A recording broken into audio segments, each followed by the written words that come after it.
पानीपत का प्रथम युद्ध भारतीय इतिहास का एक निर्णायक मोड़ था। यह युद्ध 21 अप्रैल 1526 को हरियाणा के पानीपत नामक स्थान पर दिल्ली के सुल्तान इब्राहिम लोदी और मुगल शासक बाबर के बीच लड़ा गया था।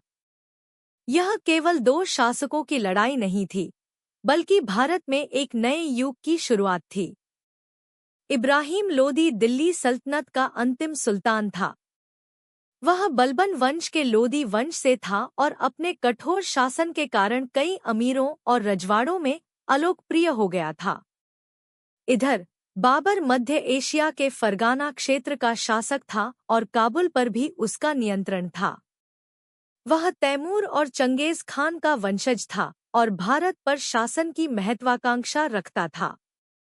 इब्राहिम लोदी की बढ़ती तानाशाही से परेशान होकर उसके कई सरदारों ने बाबर को भारत पर आक्रमण करने का न्योता दिया। बाबर ने इस अवसर का लाभ उठाते हुए एक संगठित और रणनीतिक योजना बनाई।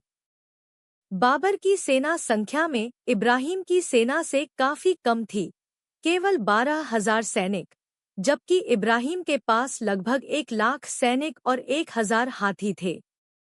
लेकिन बाबर के पास आधुनिक तोपें और युद्ध की नई तुर्की रणनीति थी।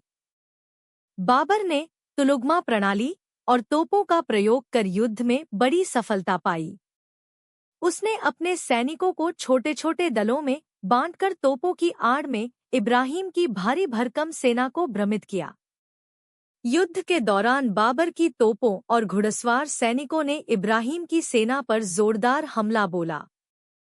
अंततः इब्राहिम लोदी मारा गया और उसकी सेना पूरी तरह पराजित हो गई। इस जीत के साथ ही बाबर ने दिल्ली और आगरा पर अधिकार कर लिया और भारत में मुगल साम्राज्य की नींव रखी। यह युद्ध भारत में बारूद और तोपखाने के प्रयोग का पहला बड़ा उदाहरण था और इससे पारंपरिक युद्ध पद्धति में बड़ा बदलाव आया।